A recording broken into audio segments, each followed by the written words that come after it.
Hello friends, welcome to my channel Sirisha's life style. ఈరోజు ఎంతో సింపుల్గా ఈజీగా చేసుకునే ఎగ్ కర్రీ ఎలా చేయాలో చూసేద్దాం. ముందుగా గిన్నెలో ఆయిల్ వేసుకొని వేడయ్యాక ఉల్లిపాయలు కాస్త సాల్ట్ వేస్తే ఉల్లిపాయలు త్వరగా వేగుతాయి. ఇప్పుడు ఉల్లిపాయలో కస్తూరి మేతి వేయాలి.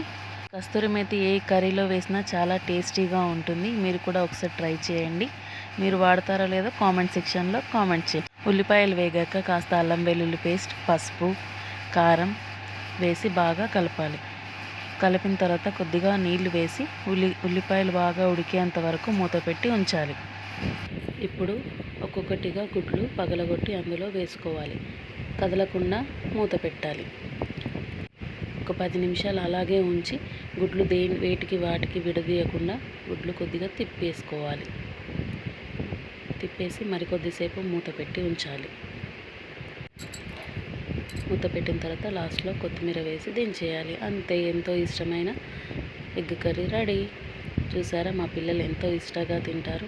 ఇలా చేస్తే పిల్లలకి ఎంతో ఇష్టం. ప్లీజ్ లైక్ చేయండి, షేర్ చేయండి, సబ్స్క్రైబ్ చేయండి.